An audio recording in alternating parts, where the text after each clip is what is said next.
Well, howdy YouTube, Unky Joe here, Unky Joe's Playhouse. Today, we're gonna get wet together. My.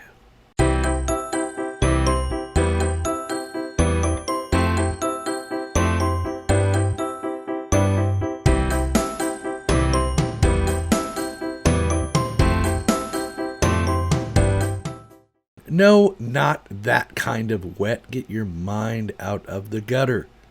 There's not enough room in there for both of us. But anyway, today, no, we're going to talk about my pool install. So, yeah, I've got a bunch of clips I want to show you, and I'll narrate them as we go along, give you the general idea of what we did. Now, if you remember this story, go back to my Intex pool fail video. You'll know that we used to have our pool in the front yard like true white trash, but we have now, I guess, progressed beyond that income scale of poor white trash, and we're now nearly poor white trash. So we decided it was probably best to move our outdoor bathing facility to the back of the house so the neighbors couldn't see.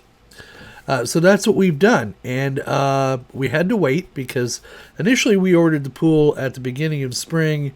Mom took ill, so we put everything on hold, and then we went back after that kerfuffle was done. Sorry to call it a kerfuffle, Mom.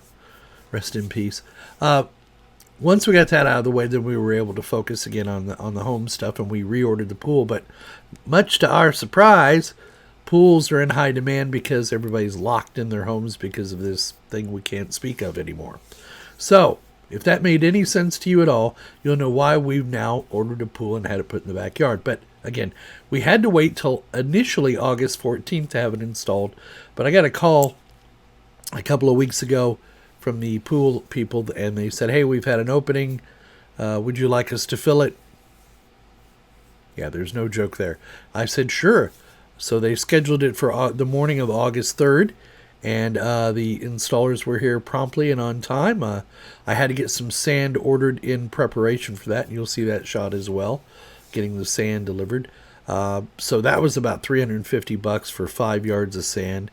And then we had to pay the installer. The installers were about $1,100 to install, and then which is cheap when you'll see the amount of work they had to do in the pile of dirt they left. And then the pool itself, which was right in the $3,500 range. So, you know, for about $5,000 or less, you can get an above ground pool installed in your backyard. And this is a 24-foot round above ground pool. The liners on these in South Texas, that's where they get you, because every 5 to 10 years you need to have a liner replaced because of the sun, the ultraviolet we get in the sun here. Some people go longer than that, but that's generally the general rule. So there is a continuing cost on a pool as well. Plus you have to buy chlorine, plus you have to buy stabilizer, yada yada, on and on and on. And it is a big investment in both money and time, so keep that in mind. Even if you're getting one of these Intex pools, there's a lot you have to do to keep, well, as long as you get it on a routine, it's not such a burden. But there are a lot of things you have to do to maintain a pool and keep it safe for you and your family to swim in. And we'll discuss some of those when I come back. So let's go look at the pool. I've talked long enough. So when you live in a rural area, your address is not clearly displayed, as you know, our house is like 50 feet from the road, so it's hard to tell what address is what. And then you complicate that by also having Google misidentify as your house as being the one next door. You have to be on the lookout for when you're having deliveries made, and this was the guy delivering the sand 2 or 3 days before the install. And so it's usually best to go inside and wait, but I decide I probably ought to move my truck, and I'm having to hook up the battery here. I do that so the battery doesn't die on the truck, and get it out of this guy's way. Now you see those two little patches over there, that's our septic field. So I've got to guide this trucker really carefully, explain where everything is, and show him where he can dump the sand. So that's what he's doing now, dumping the sand, and then he's going to go on his merry way, and I'm going to go back into the house and drink more coffee and watch more YouTube videos. So thank you, Mr. Truck Driver. Alright, so in preparation for the Great American Pool install, is that what we're calling it? Anyway, I had the weed eating done yesterday, and that's our septic tank right there with all the bricks on it.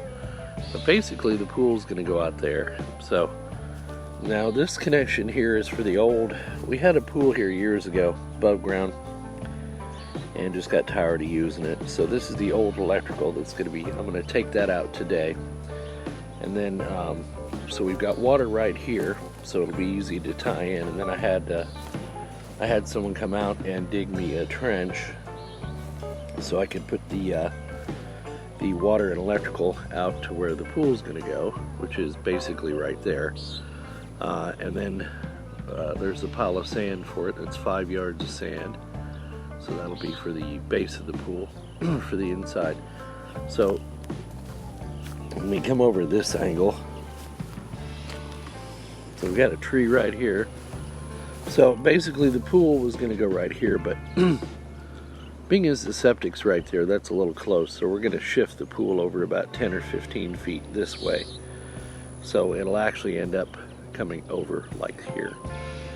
And then that trench will be for the water to fill the pool and the electric to run the pump. And then I've got a tree there.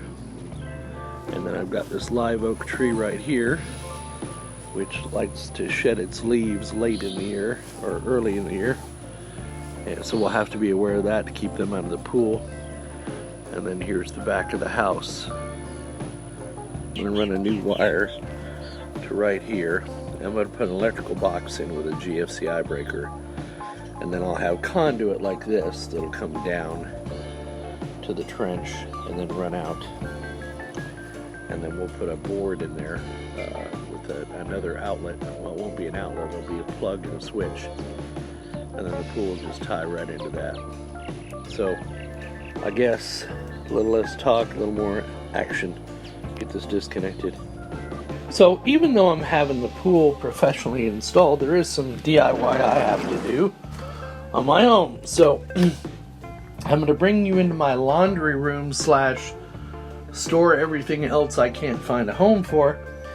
And you know, there's the washing machine, the dryer's over there, and you see I got some tools laying out. What is this? Oh, this is the service panel. So here is the problem. This is the cover to my service panel. So part of putting the pool in is getting electrical out there. Uh-oh, hazard, everybody watch out. I've got an open service panel. Now this is a 200 amp service panel for my home. And it's 20 years old, and it's an older box, so it uses Thomas Betts breakers. And normally these are single gang breakers. That's what I call them. I don't know what the technical term is, but the problem being was I needed to run another circuit. I need a dedicated 20 amp circuit for my pool pump on a GFCI outlet. So as you can see, I've added stuff as we've gone along, and I took this panel off down below so I could get to it. The problem is that the breaker that was in here is only a single 20 amp, and that was running my washing machine, which is right here in LG. So this is a single circuit breaker, but it takes up what would normally be 2 spaces on a normal breaker box, and it's a 20 amp. So I also need a 20 amp circuit for my pool. So what I got was a tandem breaker. It's what they call them. And you can see I've got a 15 amp tandem breaker there. One is for my den, and the other 15 amp circuit is for my server room. But there's the tandem breaker I put in. So I've got a 20 amp, it's turned on for my washing machine, and then the lower one will be for the pool circuit. So now I need to run my cable from outside into the panel, hook it up, and then wire up my outlet outside. Now, you see that cover off? It's very, very dangerous to leave that cover off. That is a live electrical panel. It's a 200 amp service. That can kill you if you don't know what you're doing. And it can kill you even if you do know what you're doing. Now normally I don't recommend anybody stick their hands into a live breaker panel, but I've had some experience doing it. And even though I'm going to be wearing gloves, leather gloves while working, or non-leather gloves while working on this, still I can get the shit shocked out of me, and it could kill me in theory. So do not attempt to do what I'm doing. Hire a licensed electrician, have them do it for you. Don't take a chance on killing yourself. So If I kill myself, it's just the end of Unky Joe's Playhouse. So I think I know what I'm doing. I've done it plenty of times. And what I do after I've done it is I have, because I'm out in the country, we don't have code compliance out here. So anytime I work with anything electrical, plumbing, or otherwise that could affect my insurance, I call a licensed electrician to come out and inspect my work. They're very familiar with me and how I do my electrical out here. So I call them and I get them to give me what's called an insurance waiver, that they have inspected my work and it meets code and it won't burn the house down. That way if something were to happen electrically in the house, cause a fire, I'm not liable and my insurance company will cover it. So in fact I hooked that up from my water heater there. That's that orange cable there. But anyway, I digress. So this is the day of the pool install, and I decided to go ahead and film it from inside the house because one, it was hotter than Hades outside, and two, I don't like people that are working in the hot sun to feel like they're being watched all the time, if you know what I mean. I like to let professionals just do what it is professionals do best, and that is get their job done and get the hell out. So there were about 4 or 5 people that came along. The head guy is running the bobcat and digging the hole for the pool. As you can see, we did successfully communicate the fact that we wanted to move the pool over about 5 feet from where we'd initially set to put it in. So while he's digging the hole and getting everything level, they're coming and getting all the equipment unboxed, etc., getting it ready for the install. So I just took little small snippets of video to just give her a general idea of what's going on. Those bags of sand there on that wheelbarrow are the sand required for the filter unit. And here we are a little bit later as well, again making progress on the hole. And as you can see, they've got a transit set up on a tripod there so that the lady can walk around with that pole that's down there on the ground, and they can get an idea that they are level all the way around on the hole. That's the first step. They have to dig out all the soil, make sure it's level. Meanwhile, the guy in the blue shirt is filling up the sand filter with sand. And the problem is that he discovered that the sand filter had a crack in it.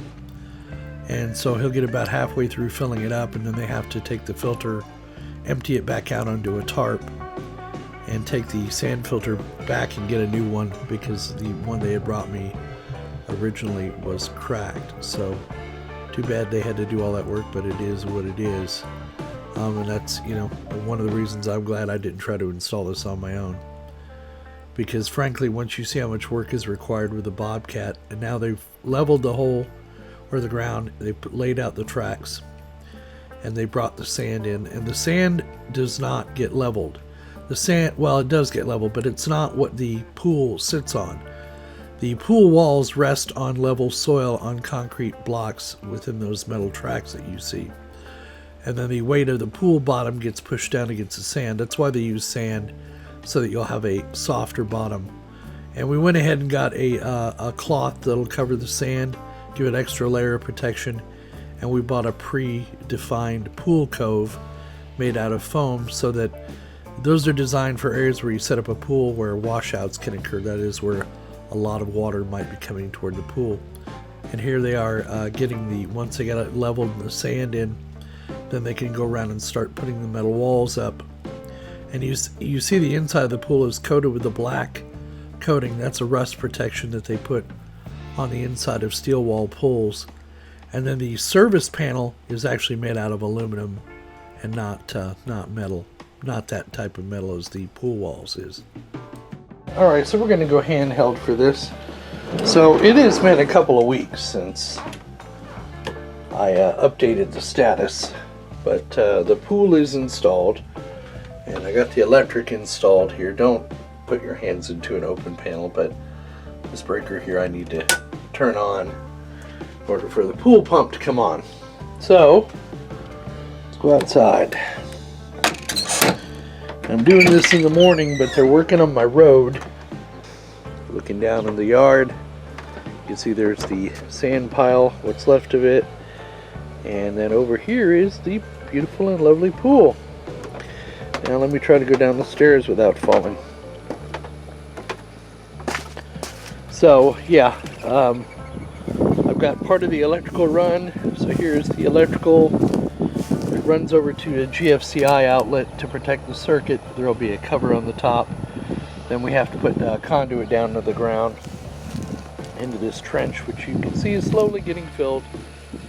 And then that'll take it up to the pool. Now that circuit is live. We're also going to install a water pipe here. And pardon me, there's a big, let me show you. They're working on our road here, so I may have to turn the camera off because I'm going to get a chingo de dust here in a minute. Anyway, there's what's left of the sand pile, if you can see it. And yeah, big pile of sand. So let's walk over to the pool. The trench coming up to the pump. Went ahead and I got a multi-speed pump so I can run it at low speed and high speed. And it's a big old honking sand filter. And then I have my neighbor put the post in. The neighbor boy bury a post for me. That's in there nice and tight. It ain't going anywhere. And then I've got my outlets right here on the post. That'll be buried in the trench and protected. And then I went ahead and put a regular plug in on the other side. This is a locking outlet, so you can't just pull the cord out. I'll have a cover over it. And then this plug here, outlet here, is for the light that goes up to the side of the pool here.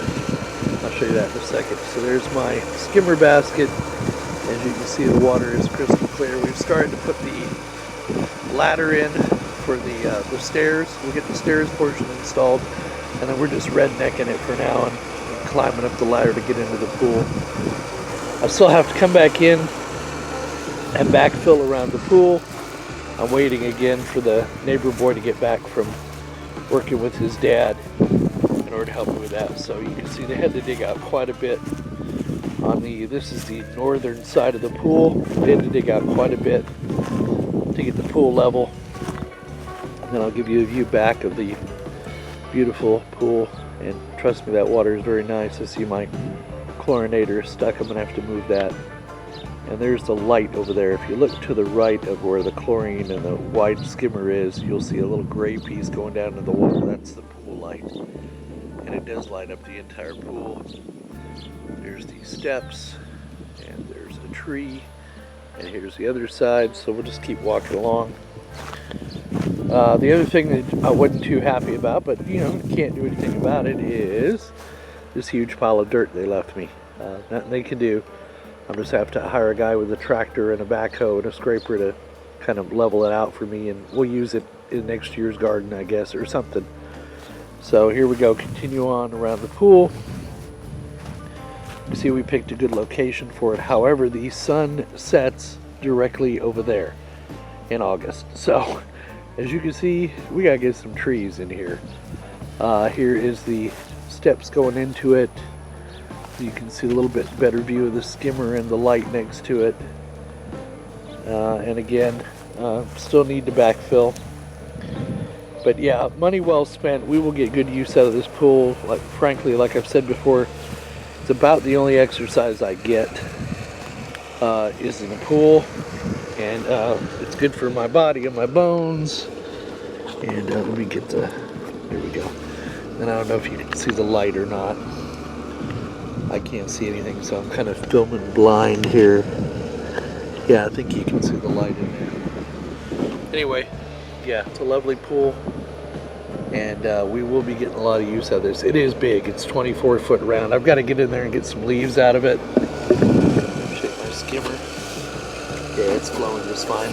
So I run the pump about 4 hours a day on high speed, about 8 hours on low speed. And I can see I'm going to need to add some more water to this. It's been evaporating. We've been having quite a few 100-degree days here. Next week we're supposed to get a break in the weather, though. It's only supposed to be 90-some-odd degrees. So there you go, and here's a look back at the house and the progress we've made on that. That hot tub will be leaving here hopefully in the next month or two. My brother has sold it to a neighbor of his, and that way we can start getting this area cleared up. We've already started putting down some weed block just with some trash I had laying around, and then the object is we'll come back in over this with stone. Yeah, so there you go, YouTube.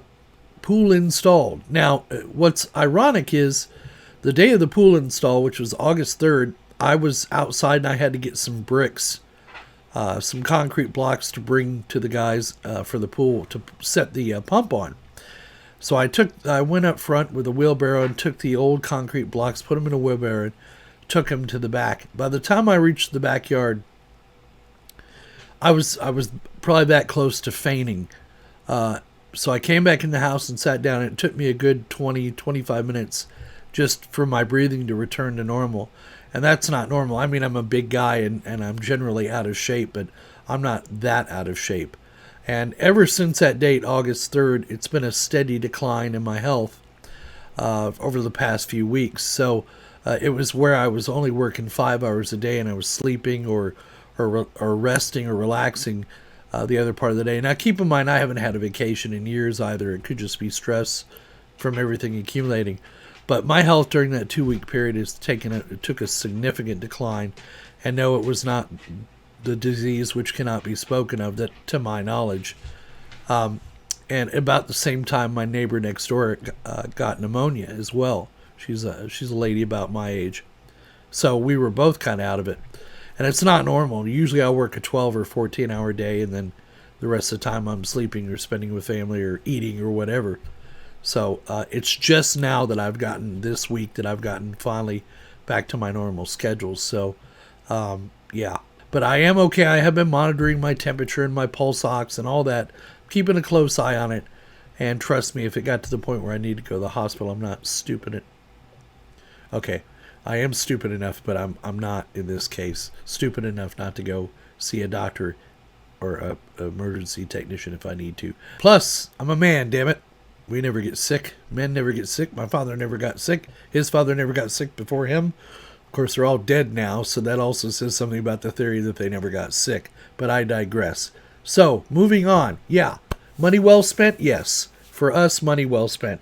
I was putting up one of those temporary or portable or whatever you call those pools, the Intex pools, a new one every couple of years, and there's a lot of labor involved in that, and there's a lot that goes into it. So for us, this is a winner chicken dinner, because one of those above ground Intex pools costs anywhere from $300, $400, $500 up to thousands of dollars. So yeah, I wanted a steel walled pool, and I wanted it in the backyard. We had one before years ago when we moved in here. We inherited one. But we had a liner fail on it, and we were so busy with life, it just didn't make sense to get another one. But now that I'm home all the time and the spouse is going to be retiring here in a few years, this frankly is about the only exercise and quality time we get together. So for us, it's a win-win. We'll be able to swim well into October here in South Texas. And then I'm going to be polar bearing it after that, because I hear that's good for your immune system as well, as to take a polar plunge. I used to do that as a kid. So yeah, we got about $4 or $5 grand sitting in the backyard, and we'll make good use of it. Though it was money well spent in our case. In yours, it might be a different case, but there you go. But do keep in mind that pools require electric, they require water. Water can be expensive where you live. Electric can be expensive where you live. It requires bleach, chlorine and bleach are synonymous, or the pucks, stabilizer. Sometimes you need muriatic acid to lower the pH, that kind of thing. It has to be tested daily. You have to keep the leaves out of it. You have to keep it clean. You have to take precautions, So it's going to be an investment of time and money. And if you don't have either of those things, then this is probably not the best idea for you. Get a little kiddie pool that you can empty out every day and refill it with fresh water, and don't worry yourself with having something like this in your backyard. Because if you're not committed to maintaining it and spending the money to maintain it, you're not going to be happy with the results. You're going to have a green swamp in your backyard, and nobody likes that. So there you go, YouTube. We hope you found the video entertaining and informative as always. Please subscribe if you're not already a subscriber. Leave your comments down in the comments section. Smack that like button if you're so inclined. We also take donations, PayPal and Patreon. And down below in the YouTube video, you should see a button that says join. And for $2 a month, recurring billing, you can help support this channel so we can keep great content coming to you. So if you're on Patreon, move it over to the join. under YouTube. And if you're using PayPal, that's fine, but we like to have options. And we will keep our Patreon up and running until, God forbid, they go out of business. So there you go. Please don't forget to come back and see us again. We do appreciate each and every one of our members, subscribers, and just lurkers. So all of y'all are welcome. And don't forget, we'll see all of you on the other side.